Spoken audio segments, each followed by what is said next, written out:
a rich man's world. Hello, Faking It fam, and welcome to the Faking It podcast. I am Miriam Haart, and I cannot wait to introduce the next guest on my podcast, Dr. Abbas Milani. Dr. Milani is an Iranian-American historian and author, as well as a professor of political science and the director of the Iranian Studies program at Stanford. This conversation is so critical to right now as to what is happening in Iran with the women's movement, with the protests, and I cannot wait for you all to listen. Thank you so much, Dr. Milani, for the espresso. Thank you. Cheers. It's already so funny coming into the Iranian Studies Center and the hospitality that I feel coming into your office. It just shows what the culture is like. Thank you. So I really... Thank you. It's wonderful to have you. Thank you. And yes, hospitality is part of the Middle East culture, from Israel to Iran, from Egypt to Lebanon. Yes. We value our guests. Yes. And particularly our valued guests, which you are. Thank you. Thank you so much. And I just want to say, so the reason that I'm even doing this episode, so I have a podcast that's about female empowerment, right? And I'm an influencer. And so on my social media, I have a lot of female followers who are all about, empowerment and all these things. And I've been getting in the past few weeks, tons of messages from my followers saying that there's something going on in Iran right now and I need to talk about it. And I honestly didn't even know that there was these protests going on, but my followers told me that these protests are happening. And they're sending me videos of what was going on and saying that this needs to be talked about, and this is why I reached out to you and why I reached out to so many other people at Stanford who actually told me to talk to you. Yeah. And so that you'd be a great person to kind of figure out what's actually happening in Iran right now and why is it happening? Well, first of all, thank to your followers for doing this. Mm-hmm. And the fact that there isn't more talk and discussion and podcast like the one you're making about this movement, to me, is a shocking reality. Yes. Because I really don't know of any Me Too movement in the world today, which is at a national level. Yeah. You have a whole, virtually, not everyone, virtually a whole nation, almost everyone your generation, rising up and saying, me too. I want an equal share in the politics of my country, in the economics of my country, in the future of my country. Right. I'm not going to let you old men or young men, whatever you are, determine how I dress, determine who I marry, determine who I make love with, determine where I go to school. Mm-hmm. What more serious, genuine movement for women's right, for empowerment can there be in the world? I know of none. Yes. Mm-hmm. I asked Larry Diamond, I said, do you know any democratic movement in modern times led essentially by young women for women's rights? Yeah. He said, I haven't. Mm-hmm. So I'm truly glad that someone like you, whose voice will be heard, is doing something about this, so that those feminists in this country, those interested in empowering women in this country, who haven't yet spoken, some have. Right. But you have done something. Angela Davis and Judith Butler and a group of feminist scholars have written something. Mm-hmm. But Mrs. Obama hasn't said a word. Mm. Pamela Harris hasn't said a word. Mm-hmm. Many of the feminist activists, many members of the Congress, who rightfully claim themselves to be defenders of human rights, they haven't said a word. Yeah. That's, to me, both shocking and shameful. Yeah, totally. And even the fact that I think there's a president in Iran right now who's on the UN saying that the US has a double standard when it comes to women's rights. When you look into their own country and what's going on with women there, I think the age now is 13 that a child can be married off at. And I know that there's millions of women getting married off at that age, and it's just getting worse and worse in this country. Do you want to kind of just give the general listener, I call them my Faking It fam, just what's actually going on there and why that's happening? Because I think most people, like you said, don't know anything about what's going on and what it's like to be a woman in this country. Well, first of all, let's begin with Raisi at the UN. Okay.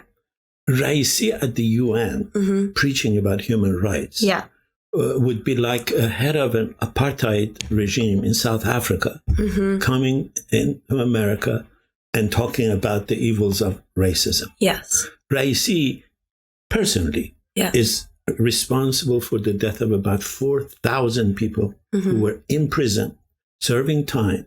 And on the order of Khomeini, he went back and within 3 months condemned these people and killed these people. Wow. And he has been systematically responsible for some of the most gross abuses of human rights.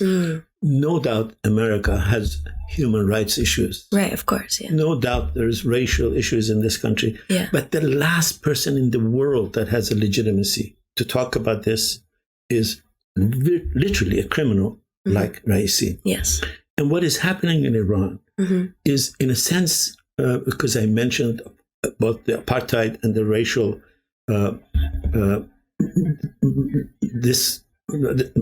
troubles in this country, the racism that existed in this country, women have been fighting this regime virtually from day one. Yeah. The moment Khomeini, precursor to Khomeini, who is now the supreme leader. Okay. And when is day one, too, just so people 1979. All right. 1979. Yeah. A cleric by name of Khomeini comes to power in Iran. Yes. And he comes to power not promising clerical despotism. Yeah. The opposite. Okay. He says, we're going to create something like the French Fifth Republic. All right. A democracy. Yes. Once in Iran, he begins to consolidate power, eliminate everyone else, and create a clerical despotism. In Paris, he had clearly, unambiguously said, we are not going to force women to wear hijab. In Iran... And this is before he got into power? Exactly. In Paris, before power. Thank you very much. Yeah. And once he comes to power, after about a few months of the Tehran Spring that we call it, he says, if women want to enter a public government office, they have to wear a hijab. Got it. And how did the people support him? Because I know he took down the Shah because of the revolution, but why were the people behind him if they had all these rights beforehand? That's one of the, I think, enigmas of the revolution. The Iranian Revolution in 1979 to overthrow the Shah happened not because there was economic disgruntlement. Okay. The Iranian economy was a booming economy. Yeah. People had cultural rights. Right. Women had the right to wear whatever they wanted. But people thought that the regime is authoritarian. They wanted a more democratic Iran. Okay. No one that I know in their right mind faulted the Shah for his economic policy. Got it. Some of the left said Iran is too dependent on the West. Okay. That criticism was offered. But it was a booming economy. But people thought that they want more democracy.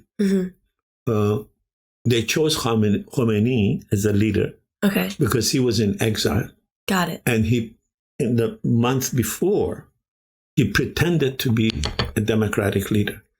And people bought it. And not just the people, United States bought it. Oh, interesting. UK bought it. Yeah. And they helped this transition. Got it. He came to power. Khomeini came to power in 79. And then almost immediately began to turn the screws against everyone. Got it. Particularly women. Okay. Yeah. The first law, this is interesting because your podcast is about women. Yeah. The first law Khomeini abrogated from the Shah's system was a family protection law. Okay. That was beginning to give the Iranian woman the right to file for divorce. Oh. In Islamic law, man has the right to divorce a woman. Same for Jewish law. Same for Jewish law. Yeah. That's where it comes from. Many of Iranian jurisprudence, Shiite jurisprudence, Islamic jurisprudence, essentially come from Jewish law. Yeah. So there are a lot of similarities. Yeah. The Shah was trying to give a woman the right to file for divorce. Yeah. They had virtually made it illegal to have polygamy. Yeah. They had virtually made it illegal to have this concubinage that is now popular in Iran, where a man can have as many women as he wants. Yeah. All you have to do is tell the woman, do you want to be my wedded wife for 1 hour? Right. Right. That's kosher. Exactly. Exactly. It's a trick. A trick. Yeah. It's in Persian we call it kolah shar'i, which is Sharia, Islamic jurisprudence, a trick of Sharia to allow men to have whatever they want. Yeah. A hack. A hack, exactly. Yeah. And the right for a woman to leave the country without the permission of their manfolk. Oh. All of that was changed. Right now in Iran, wow. A woman cannot get a passport.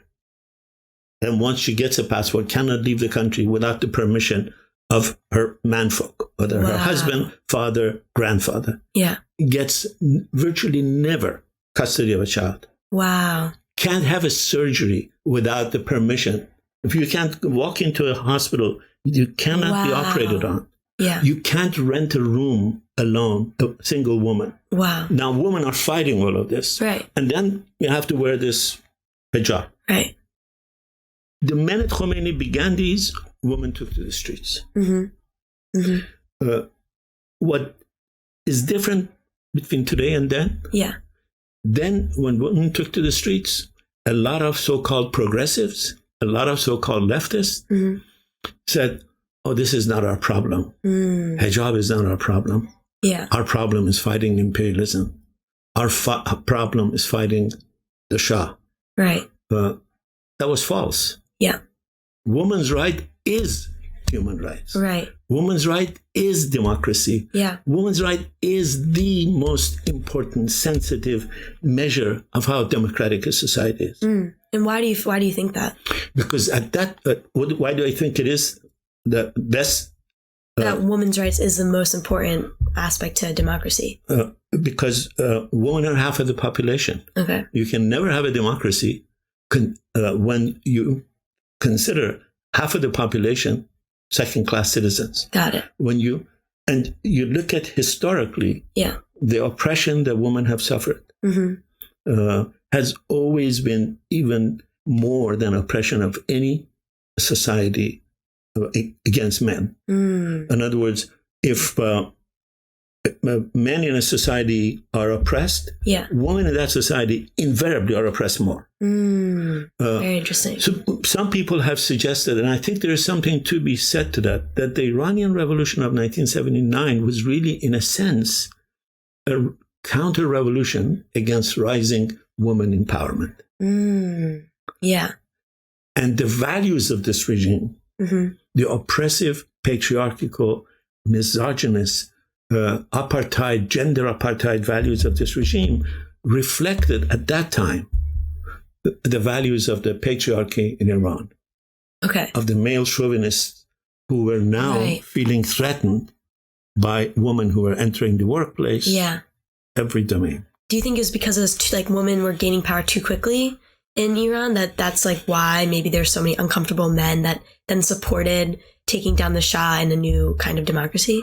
I wouldn't say too quickly, because for me it's never too quick. Right. I always believe that a woman should be equal. It's never too quick. Yeah. But I think the spirit of that question, I absolutely believe it frightened a lot of people. Interesting. It frightened people that women are not just entering, but entering with a gusto, entering with a great deal of panache and a great deal of success. Yeah. The minute the universities were open to women, women excelled. Yeah.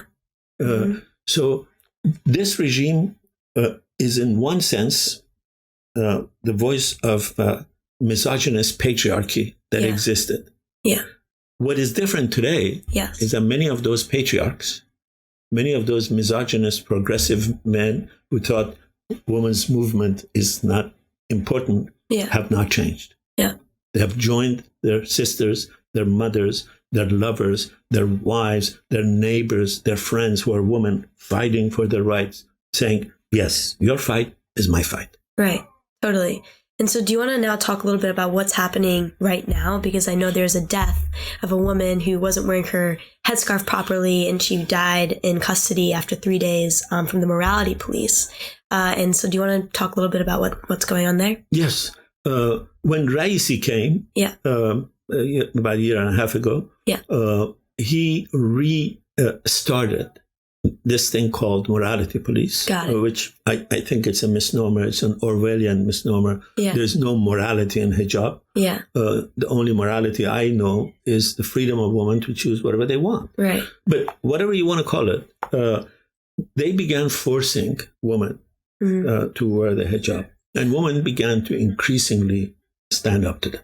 Got it. And when did this start where they began forcing the hijab? The hijab they forced... Always since 1979? 1980. 1980. A few months after. Got it. From then, they forced it. Okay. And women almost immediately took to the streets. Right. In 1980. Yeah. There were tens of thousands of demonstrators. Yeah. I was in Iran at the time. I taught at the university, at Tehran University. Whoa. That's so cool. Okay. Oh my goodness. So you saw everything just happen. Not everything, but I saw this. And I saw... my students fighting, I taught at the law school at Tehran University, some of the best and brightest. Yeah. Go there, and I saw how much pressure there was on women, for example. Wow. Crazy. And how they fought. But when Raisi tried to reimpose the hijab, women began to fight. Got it. They began to fight, and Mahsa Amini, a woman from the Kurdish region of Iran, who had come to Tehran with her brother, was arrested and died under custody. Right. Now, the regime has been trying every which way to find a scenario to say that she wasn't killed because of police brutality. Right. But nobody believes what the regime says. Right. But the real brutality is not whether you banged her on the head. The real brutality is you arresting a young woman walking in the street for wearing a clothes you don't like. Right. That's police brutality. Yeah. Putting her in a van, taking her to a re-education center. All of these are brutality. Yeah. I have almost no doubt that she was killed by police brutality. Right. But to me, that's secondary. Yeah. The brutality is that assault. Yeah. The brutality is the regime that considers women second-class citizens. Right. So everything else is subsumed under this sort of structural brutality against the regime, structural deprivation of their rights. Right. And they're just brilliant. So they continued resisting. And the regime initially said, she has a heart problem. She had a heart problem. And there was such innocence in her image in a hospital. Every time, I can tell you my own experience, every time in the first 2-3 days I looked at when she was still alive, I wept. Wow. Because there was such innocence and such brutality in that face at the same time. Yeah. Her innocence and the brutality of the regime that had done this. And I think it touched millions. Yeah. I think her name has now been mentioned in 300 million Twitters. Wow. That's amazing. It is amazing. Yeah. That's really great. And then there was a couple of other women who have come. And I think you would probably understand this better than maybe most anybody. Woman coming, lighting a fire in the middle of a street in Iran. Yeah. Dancing to music, taking their scarf and burning it. Yeah. Wow. It's almost like a ritual from pre-Islamic Iran. Yeah. A fire dance. Yeah. A pagan celebration of the goddesses that ruled the world at the time. Yeah. Wow. And so it is empowerment. Yeah. And it's empowerment in a most remarkable, I think, sense. I know truly of no other woman movement that has been more powerful on a national scale and in a Middle East. Right. In an Islamic country in the Middle East. Yeah. Yeah. Very interesting. And I know that there's other people too, like you said, and I recently read that there's a 16-year-old girl. I don't know if you've read this, but she also led a high school movement of high school girls. And she was also killed by police. Yes. There are several of these. Yeah. Just before you came, half an hour before, I was watching one of the, I can even try to show it to you. It is just both ennobling and tragic. It's this girl that has been killed by these thugs. And she's talking about what she wants. Yeah. And there are a series of clips of her. Right. She almost looks like you. Yeah. She has brilliant eyes, curious eyes, a little sad eyes. And she says, I don't want much. I want to be happy. I want to decide for myself. I want joy. I want to listen to music. Yeah. And then they show her singing a song from one of these international popular singers. She's truly the embodiment of a global, local, someone who is unmistakably Persian, but unmistakably global. Yeah. I have no doubt if she had entered this office and sat with you, she could have had a conversation about world culture, much more educated than I. I'm not being humble. Right. She knows the music she sings by heart. I don't even know. Right. The people that who you are, the position you have, know and probably deal with. She could probably talk with you more informally than I could. Right. Why should she be a second-class citizen? Yeah, totally. That's what this battle is about. Right. And why do you think that this battle isn't being covered by mainstream media? The fact that, like, even not just this protest, but I think in general, the fact that Iranian women's, like, their rights hasn't been a topic of conversation, at least in this country that I know of. Yes. And so why do you think that is? You know, as you probably know, in the Middle East, people believe in conspiracy theories. I don't. Okay. I think it's ignorance. And I think in some quarters, it is a little bit of racism. Yeah. How can an Iranian women's movement be so powerful? How can an Islamic society have a women's movement that is so progressive? There is some of that racism. Interesting, yeah. But there's also, I think, a tendency amongst those who consider themselves and sometimes are progressives in their attempt to avoid what they consider to be Islamophobia. Okay, got it. They become apologists for Islamic brutality. Yeah. It is possible to make a distinction between this regime and Islam. There are varieties of Islam. Right. There is a brutal variety of Islam that almost everybody agreed must be condemned. That was ISIS. Yeah, yeah. That's totally. The Taliban. Right. This regime is no better than Taliban in its treatment of women. Yeah. Wow. And if it hasn't done what ISIS did in its territories or what Taliban are doing, it's because women have fought more ferociously against this regime. Right. And the fact that it's not being covered, the fact that these progressives don't cover it, the fact that the media doesn't cover it, you know, someone like you who follows these things, 10 days ago, Saturday last week, there were demonstrations in Iran in 150 cities globally. Wow. Yeah. In support of this women's movement. Wow. That's awesome. In San Francisco, there were at least 10,000. Cool. Toronto, 50,000. Wow. Yeah. I know of no movement against anything that was more global. Almost no mention of it. No mention of it in the New York Times. Yeah. So the paper of record. Right. I wonder too, because I grew up in a very fundamentalist Orthodox Jewish family. Yes.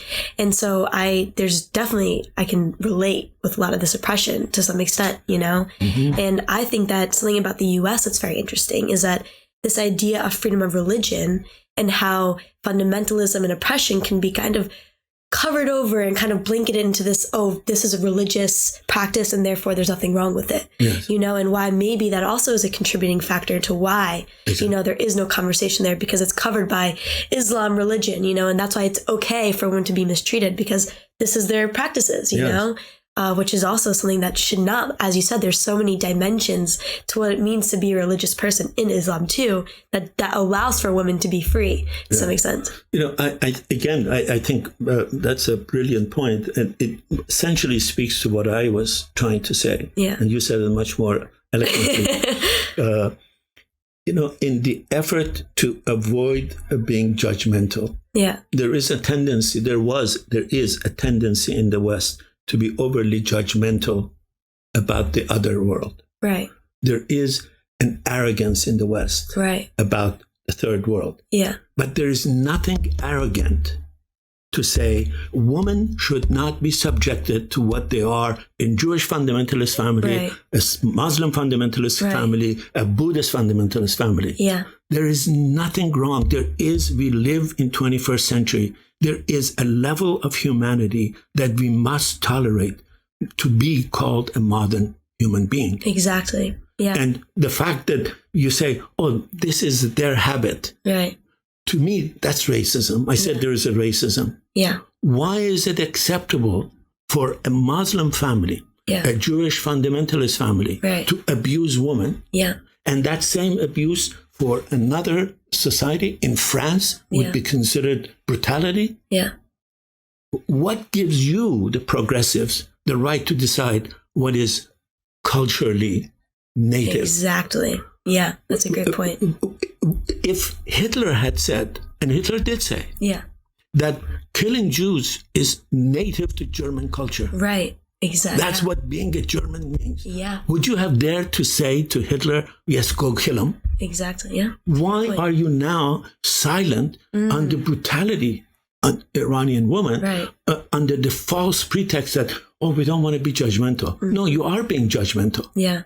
Silence is complicity in this moment. Right. You are being judgmental, but standing on the wrong side of history, in my view. Right. Yeah, brutality cannot be protected by religion. And I think what's... Exactly. Yeah. And actually a fun fact is that my mother, so the reason I actually left the community was because my mom left. And one of the reasons she says that she was able to escape the community is because she read the book Reading Lolita in Tehran. And she said that there's this one part of the book where it talks about where the girl kind of had nail polish on in her university and was getting chased in the halls by different teachers there for wearing nail polish. And my mom said that she had the same exact experience in her high school where she was getting chased by her teachers for wearing nail polish. And it kind of just shows that in most fundamentalist religions, when it gets to this level of fundamentalism, women are treated the same. Yes, exactly. It makes no difference. Women, it could be Christianity, it can be Islam, it can be Judaism, doesn't matter.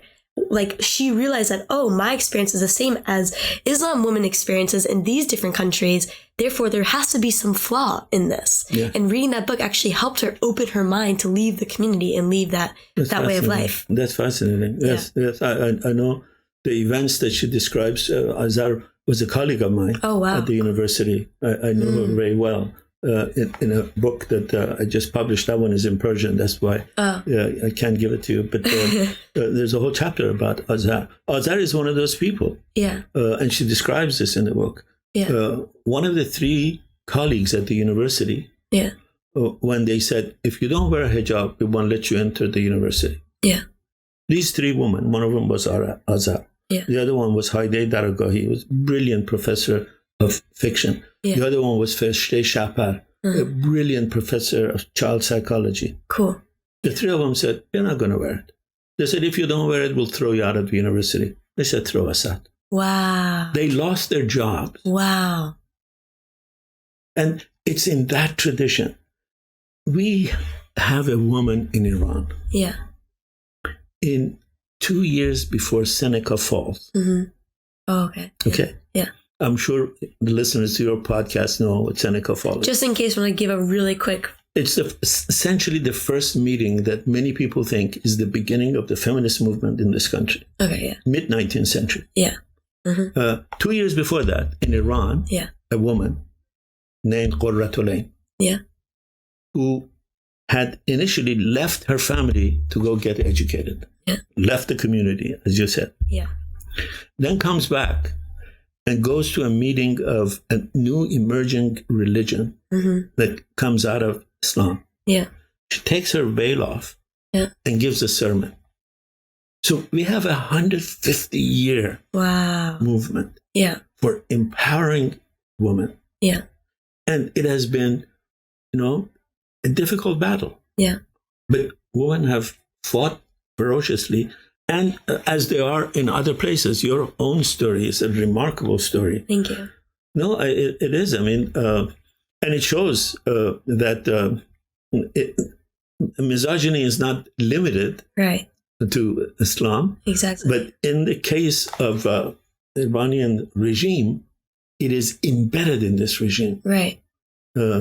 Just imagine what the life of a woman in Israel would be like if the most radical Jewish fundamentalist rabbi becomes the supreme leader in Israel. Yeah, exactly. That's what has happened in Iran. Yeah, yeah. And if that had happened in Israel, I think many feminists would say, oh, wait a minute, this can't be. They can't allow women not to sit in a plane because a man feels uncomfortable to sit next to her. Right. Totally. Yeah. And so just from these protests that are happening right now, where do you see this going? Do you see this actually creating change, or what are your thoughts in that department? Predicting the future is very hard. Yeah. But to me, one thing is very clear. This regime can no longer survive. Yeah. But this regime still has the capacity to exercise violence. It hasn't lost its capacity. Yeah. The capacity has diminished. Yeah. And the capacity, I think, will diminish. And at this moment, one of the few things that can save this regime, not save it, prolong the life of this regime, is if the Biden administration decides to release billions of dollars to them, because that will only help them retool and grease the oppressive apparatus. It is, to me, a shameful idea that is even being considered. Why is that being considered? Because they think, some in the Biden administration seem to think that the most important issue is the nuclear issue. Yeah. And if they can get a deal on the nuclear issue, everything else will work itself out. It's the exact opposite. Yeah. This regime will absolutely cheat on the nuclear issue, as they have cheated on every nuclear agreement that they have signed in the past, as they have lied on everything they have said about the nuclear program. They're going to lie again, no doubt. I would be very surprised if they don't soon announce that they are going to develop the bomb. So the only solution to Iran's nuclear problem, I've long argued this, is a democratic Iran. A democratic Iran that doesn't see Israel as a mortal enemy, but as a potential ally. That doesn't have this stupid obsession against U.S., that doesn't have this love affair with Russia. The Biden administration keeps talking about how dangerous the world is because of Trump, Putin. Trump too. Putin. But is continuing negotiating with the only regime that is actively helping the war effort in Ukraine. You can't be more either stupid or uninformed about the world. It befuddles me. And maybe that's an action for everybody listening to actually speak up about this in terms of like what's happening in the U.S. to try to convince the Biden administration to not support the nuclear deal.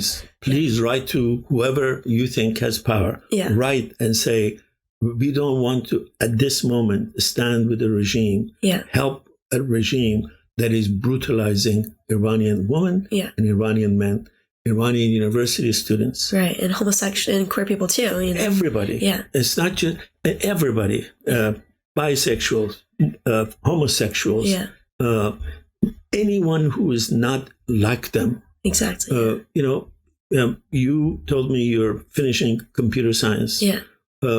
Iran's top place with learning computer science and teaching computer science is Sharif University. Yeah. I would be I'm willing to make a bet. You haven't taken a class that doesn't have a Sharif University student in there, or a Sharif University professor. Someone from Sharif University who's become a professor here. Amazing. Mariam Mirza Khani, who won the Fields Prize in mathematics. Yes. She was a Sharif graduate. Wow, very cool. Yeah. She's the incredible. Regime 10 days ago closed the doors to the university, sent its thugs into the university and beat these students. Wow, that's crazy. Gassed these students. Oh my God. Arrested, by some account, a couple of hundred of them. Wow. The international community, imagine if Israel had in the occupied territories, which I think should be allowed to be a state. Yeah. But imagine Israel sent its forces into a university and did this to the best students. The world would be in uproar. There's eyeballs on them, but not on anywhere else in the Middle East, which also is like so interesting. Like why? You know? Why? There should be an eyeball anywhere that sends police into a university, anywhere. Yeah. But when they do it in Iran, they get a pass? Yeah. Yeah. And also in China, you know, with like there's a whole also situation happening there with, what do you remember the name of the Uyghurs? Yeah, exactly. And there's no eyeballs for some reason. It, like you said, it is focused on what happens in Israel. It's very interesting that it's like that. The Islamic Republic of Iran, supposedly the defender of Muslims around the world, Khamenei calls himself Amir al-Mu'mineen, the ruler of all the pious, hasn't said one word about the treatment of Muslims in China. Hasn't said one word about the slaughter of Muslims in Russia by Putin. And then they claim if there is one Muslim abused in the United States, Khamenei speaks about it. He should speak about one person. I don't care. Everybody should speak. Not a single person should be abused. But when you have 1 million people in virtual concentration camp, you don't have the guts to say one word? Yeah. All right. Well, thank you so much for answering all my questions and having this conversation with me. It was my pleasure, truly. Thank you. And I congratulate you on all you have done. You are a source of hope. I don't know whether you know, many people in Iran know your story, follow your story, are inspired by your story. Thank you. I really mean that. Thank you. I was telling a friend of mine that we are going to have a conversation, and she said that you're one of the inspirations of her sister getting out of her constrained family situation. Wow. Thank you for sharing that with me. That means a lot. I honestly am recounting a conversation I had yesterday with a friend. Wow. So you are an inspiration to many, as Iranian women are now an inspiration, I hope, to you and to your listeners. They really are. And I hope people take this and think about it and do something. So thank you for sharing your wisdom with everyone. Thank you for having this conversation with me.